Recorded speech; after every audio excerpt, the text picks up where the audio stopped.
Try Audible and get your first free audiobook by clicking the link in the description below.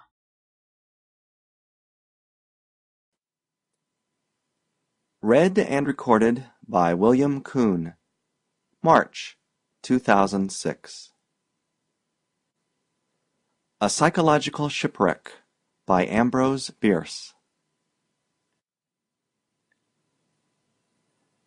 In the summer of 1874, I was in Liverpool, whither I had gone on business for the mercantile house of Bronson and Jarrett, New York.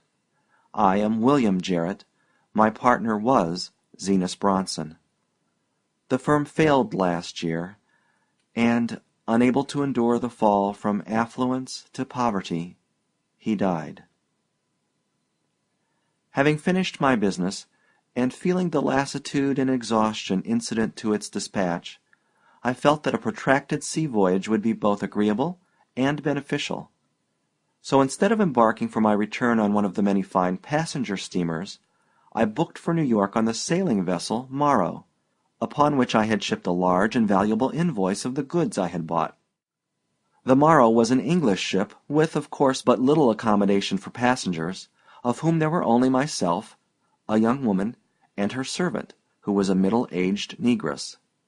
I thought it singular that a traveling English girl should be so attended, but she afterward explained to me that the woman had been left with her family by a man and his wife from South Carolina, both of whom had died on the same day at the house of the young lady's father in Devonshire, a circumstance in itself sufficiently uncommon to remain rather distinctly in my memory, even had it not afterward transpired in conversation with the young lady that the name of the man was William Jarrett, the same as my own.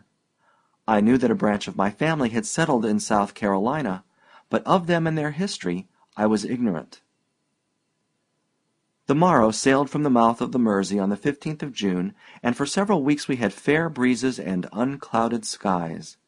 The skipper, an admirable seaman, but nothing more, favored us very little of his society, except at his table, and the young woman, Miss Jeanette Harford, and I became very well acquainted. We were, in truth, nearly always together, and being of an introspective turn of mind, I often endeavored to analyze and define the novel feeling with which she inspired me, a secret, subtle, but powerful attraction which constantly impelled me to seek her. But the attempt was hopeless. I could only be sure that at least it was not love. Having assured myself of this, and being certain that she was quite as whole-hearted, I ventured one evening, I remember it was on the 3rd of July, as we sat on the deck, to ask her, laughingly, if she could assist me to resolve my psychological doubt. For a moment she was silent, with averted face, and I began to fear I had been extremely rude and indelicate. Then she fixed her eyes gravely on my own. In an instant my mind was dominated by as strange a fancy as ever entered human consciousness. It seemed as if she were looking at me, not with, but through those eyes, from an immeasurable distance behind them, and that a number of other persons, men, women, and children, upon whose faces I caught strangely familiar evanescent expressions, clustered about her, struggling with gentle eagerness to look at me through the same orbs. Ship, ocean, sky, all had vanished. I was conscious of nothing but the figures in this extraordinary and fantastic scene. Then all at once darkness fell upon me, and anon from out of it, as to one who grows accustomed by degrees to a dimmer light, my former surroundings of deck and mast and cordage slowly resolved themselves. Miss Harford had closed her eyes and was leaning back in her chair, apparently asleep, the book she had been reading open in her lap. Impelled by surely I cannot say what motive, I glanced at the top of the page. It was a copy of that rare and curious work, Denneker's Meditations, and the lady's index finger rested on this passage: "To sundry it is given to be drawn away, and to be apart from the body for a season. For, as concerning rills which would flow across each other, the weaker is borne along by the stronger. So there be certain of kin whose paths intersecting, their souls do bear company, the while their bodies go fore-appointed ways, unknowing. Miss Harford arose, shuddering. The sun had sunk below the horizon, but it was not cold. There was not a breath of wind, there were no clouds in the sky, yet not a star was visible. A hurried tramping sounded on the deck. The captain, summoned from below, joined the first officer, who stood looking at the barometer. "Good God!" I heard him exclaim. An hour later the form of Jeanette Harford, invisible in the darkness and spray, was torn from my grasp by the cruel vortex of the sinking ship, and I fainted in the cordage of the floating mast to which I had lashed myself. It was by lamplight that I awoke. I lay in a berth amid the familiar surroundings of the stateroom of a steamer. On a couch opposite sat a man, half undressed for bed, reading a book. I recognized the face of my friend Gordon Doyle, whom I had met in Liverpool on the day of my embarkation, when he was himself about to sail on the steamer City of Prague, on which he had urged me to accompany him. After some moments I now spoke his name. He simply said, "Well?" and turned a leaf in his book without removing his eyes from the page. "Doyle," I repeated, "did they save her?" He now deigned to look at me, and smiled as if amused. He evidently thought me but half awake. "Her? Whom do you mean?" "Jeanette Harford." His amusement turned to amazement. He stared at me fixedly, saying nothing. "You will tell me after a while," I continued. "I suppose you will tell me after a while." A moment later I asked, "What ship is this?" Doyle stared again. "The steamer City of Prague, bound from Liverpool to New York, 3 weeks out with a broken shaft. Principal passenger Mr. Gordon Doyle, ditto lunatic Mr. William Jarrett. These two distinguished travelers embarked together, but they are about to part, it being the resolute intention of the former to pitch the latter overboard." I sat bolt upright. "Do you mean to say that I have been for 3 weeks a passenger on this steamer?" "Yes, pretty nearly. This is the 3rd of July.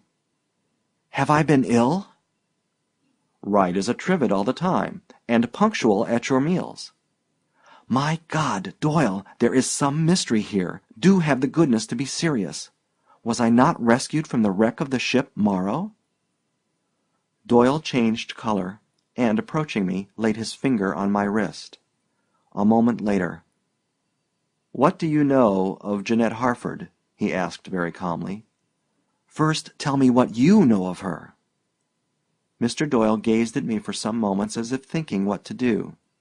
Then, seating himself again on the couch, said, "Why should I not? I am engaged to marry Jeanette Harford, whom I met a year ago in London. Her family, one of the wealthiest in Devonshire, cut up rough about it, and we eloped. Are eloping, rather, for on the day that you and I walked to the landing stage to go aboard this steamer, she and her faithful servant, a negress, passed us, driving to the ship Morrow.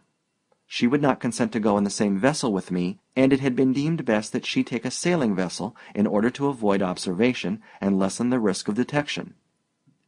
I am now alarmed lest this cursed breaking of our machinery may detain us so long that the Morrow will get to New York before us, and the poor girl will not know where to go." I lay still in my berth, so still I hardly breathed. But the subject was evidently not displeasing to Doyle, and after a short pause he resumed. "By the way, she is only an adopted daughter of the Harfords. Her mother was killed at their place by being thrown from a horse while hunting, and her father, mad with grief, made away with himself the same day. No one ever claimed the child, and after a reasonable time they adopted her. She has grown up in the belief that she is their daughter."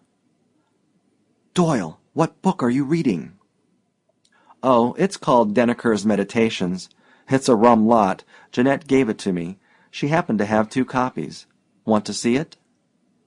He tossed me the volume, which opened as it fell. On one of the exposed pages was a marked passage: "To sundry it is given to be drawn away, and to be apart from the body for a season. For, as concerning rills which would flow across each other, the weaker is borne along by the stronger, so there be certain of kin whose paths intersecting, their souls do bear company, the while their bodies go fore-appointed ways, unknowing." She has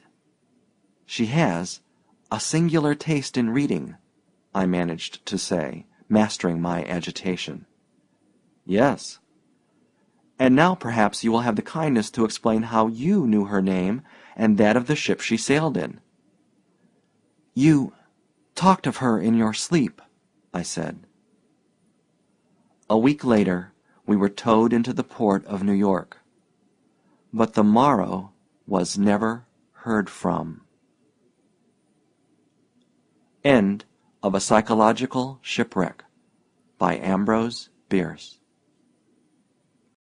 Try Audible and get your first free audiobook by clicking the link in the description below.